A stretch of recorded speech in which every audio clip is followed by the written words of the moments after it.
അതെ, നമ്മുടെ ലൈഫ് സ്റ്റൈലൊക്കെ മാറിക്കൊണ്ടിരിക്കുക അല്ലേ? ആർക്കും ഒന്നിനും ടൈമില്ല. എല്ലാവർക്കും തിരക്ക് പിടിച്ച ജീവിതം തന്നെ. എത്ര പെട്ടെന്നല്ലേ കാലങ്ങളിങ്ങനെ മാറിക്കൊണ്ടിരിക്കുന്നത്. എൻ്റെ ചെറിയ കുട്ടിക്കാലത്തൊക്കെ എല്ലാത്തിനും നല്ല ടൈം ഉണ്ടായിരുന്നു. ഇപ്പോൾ അങ്ങനെയാണോ? ഇപ്പോൾ രാവിലെ ആവുന്നു, രാത്രിയാവുന്നു, രാവിലെ ആവുന്നു, രാത്രിയാവുന്നു, ഒരാഴ്ച പോകുന്നു, ഒരു മാസം പോകുന്നു. എത്ര പെട്ടെന്നല്ലേ പോകുന്നത്. പണ്ട് കാലത്തൊക്കെ നമ്മൾ ഉമ്മമാരൊക്കെ നമ്മളെ വളർത്തിയെടുക്കുന്ന ടൈമിൽ അവർ വീട്ടിൽ എന്ന് വെച്ചാൽ എന്തൊക്കെ സൗകര്യക്കുറവുണ്ടായിരുന്നു അല്ലേ? അന്ന് കറണ്ടില്ലാത്ത വീടുണ്ടായിരുന്നു.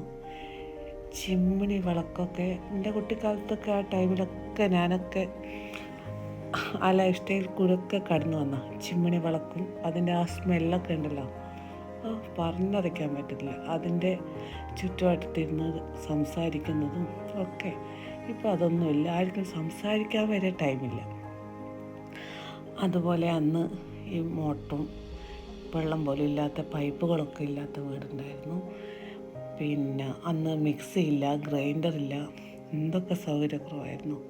എന്നിട്ട് അവർ നമ്മളെയൊക്കെ നല്ലോണം കെയർ ചെയ്ത് നമുക്കിഷ്ടമുള്ള ഫുഡൊക്കെ ഉണ്ടാക്കി തന്നു. അന്നത്തെ ആ ഫുഡിൻ്റെ ഒക്കെ രുചി എന്ത് ടേസ്റ്റുള്ള ഫുഡായിരുന്നു. അതുപോലെ നമുക്ക് മക്കളെ അതുപോലെ നോക്കിയെടുക്കാൻ പറ്റുന്നുണ്ടോ?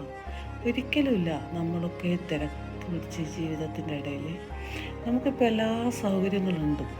എന്നിട്ട് നമ്മളെന്താ, ഏകദേശം ദിവസം ഇപ്പോൾ എല്ലാ വീട്ടിലും പുറത്തുള്ള ഫുഡ് തന്നെ എല്ലാവരും മേടിച്ച് കഴിക്കും. എപ്പോഴെങ്കിലും വീട്ടിലുണ്ടാക്കും. ആഴ്ചക്ക് എല്ലാ വീട്ടിലും 1-2 പ്രാവശ്യം എന്തായാലും പുറത്തുനിന്ന് ഫുഡ് മേടിച്ച് കഴിക്കുന്നവരാണ് നമ്മളെല്ലാവരും. നമ്മളൊക്കെ 2 ലൈഫ് സ്റ്റൈലിൽ കൂടി കടന്നു പോയവരാണ്. ആ പഴയ കാലവും ഇപ്പോഴത്തെ കാലവും രണ്ടും തമ്മിൽ നല്ല വ്യത്യാസമുണ്ടല്ലോ. ഇനി വരുന്ന നമ്മുടെ മക്കൾക്കൊന്നും നമ്മൾ അനുഭവിച്ച ആ നല്ലൊരു സമയമുണ്ടല്ലോ, അത് കിട്ടിയില്ല എന്നുള്ള നല്ലൊരു വിഷമമുണ്ട്.